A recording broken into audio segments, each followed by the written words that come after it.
আজ থেকে অনেক বছর আগে রাজ্যে একটা বড় টিউবওয়েল স্থাপন করা হয়, কিন্তু সেই টিউবওয়েলের নিচে ছিল স্লিপিং গ্যাস এরিয়া। অর্থাৎ টিউবওয়েলটা এত গভীরে স্থাপন করা হয়েছিল যে মাটির নিচে থাকা ঘুম আসার যে গ্যাস, সেই গ্যাস টিউবওয়েল থেকে বাইরেতে থাকে।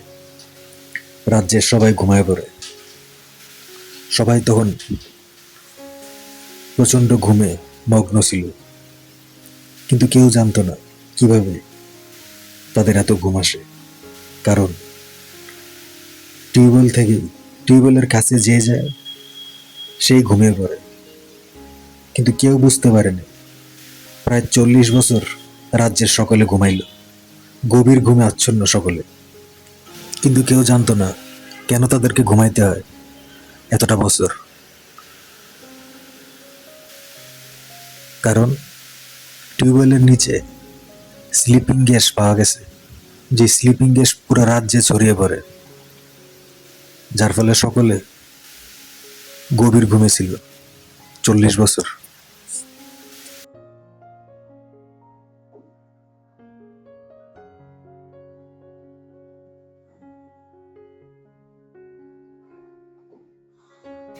পাশের দেশ থেকে জঙ্গল ভ্রমণে আসছিল কিছু মানুষ।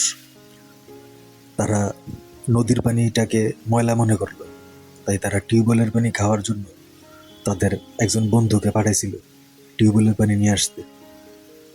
সাইকেলে করে সে যায়, কিন্তু সেই টিউবওয়েলের কাছে যাওয়ার পরে সে গভীর ঘুমে। টিউবওয়েলের কাছে যাওয়ার সাথে সাথে তার প্রচণ্ড ঘুম আসে, কারণ টিউবওয়েল থেকে স্লিপিং গ্যাস বাইরতে থাকে। বাকি বন্ধুরা সবাই অপেক্ষায় থাকে জঙ্গলে, কখন তার বন্ধু আসবে, কিভাবে তারা পানি পাবে। কিন্তু যেই যায় টিউবওয়েলের কাছে সেই অজ্ঞান হয়ে যায়, কারণ টিউবওয়েল থেকে বাইরে তো স্লিপিং গ্যাস। টিউবওয়েলের কাছে যাওয়ার পর বিড়ালটা অজ্ঞান হয়ে যায়। এই জন্যই তো রাজপুত্র বুঝতে পারে না তার বিড়ালটা এখন আসেনি কেন। এই যে সাইকেল নিয়ে আসে পানি আনতে, সেও বেহুশ হয়ে যায় টিউবওয়েলের কাছে যাওয়ার পর, কারণ টিউবওয়েল থেকে স্লিপিং গ্যাস বাইরেতে থাকে। জঙ্গলে যারা ভ্রমণ করতে আসে তারা প্রত্যেকেই জঙ্গলে ছড়িয়ে পড়ে স্লিপিং গ্যাস। এরপর আস্তে আস্তে সবাই 40 বছরের ঘুমে মগ্ন ছিল।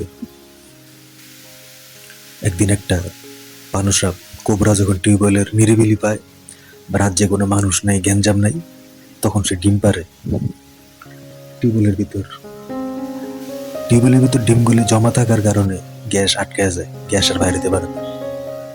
ফলে 40 বছর পর সবাই যখন ঘুম থেকে উঠে, সবাই লাঠি সোটা নিয়ে রাতে দেখতে পায় টিউবওয়েলের কাছে একটা পানুসাপ বারবার আসা যাওয়া করে।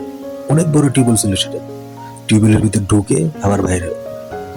তো সবাই তখন হাতে মশাল নিয়ে বাইরে রাতে সাপটাকে মারবে। সবাই মনে করে সাপের কারণে এত বছর তারা ঘুমিয়েছিল। তখন ঠিক সেই সময় একটা বয়স্ক লোক বলে, আমি ভিন্ন কিছু ভাবতেছি, তোমরা কি সাপটাকে মাইরো না? আমি খেয়াল করে দেখছি। সে ছিল অনেক বিজ্ঞ ব্যক্তি, বয়স্ক লোক। সে বলে, এই সাপটাকে প্রতিনিয়ত টিউবওয়েলের ভিতর আসা যাওয়া করতে দেখি, নিশ্চয়ই টিউবওয়েলের ভিতর তার কোনো ডিম আছে। সে ডিম পারছে টিউবওয়েলটাতে। আর এত বছর আমরা ঘুমাইছিলাম, ঘুম থেকে উঠার পরে দেখতেছি সাপ আসা যাওয়া করে। তার মানে টিউবওয়েল থেকে কোনো গ্যাস বের হয়, যে গ্যাস আমাদেরকে এত বছর ঘুম পাড়ে রাখছে। কারণ টিউবওয়েলটা এত গভীরে স্থাপন করা হয়েছে যে মাটির নিচে স্লিপিং গ্যাস এরিয়া থেকে গ্যাস আসতে থাকে। এই সাপটা ভিতরে ডিম পারছে, আর যে ডিমগুলো পাইপটাকে লক করে ফেলছে, যার ফলে গ্যাস আসা বন্ধ হয়েছে, স্লিপিং গ্যাস আসা বন্ধ হয়েছে। আর এখন আমরা সজাগ, ঘুম থেকে উঠছি। টিউবওয়েলের নিচের পাইপে আমি মনে করি একটা স্লিপিং গ্যাস এরিয়া আছে। সাপটা চলে যাওয়ার পরে রাতে সবাই টিউবওয়েলটাকে চামড়া দিয়ে মুড়িয়ে ফেললো, পুরা টিউবওয়েল। আর বাইরে হলো না স্লিপিং গ্যাস।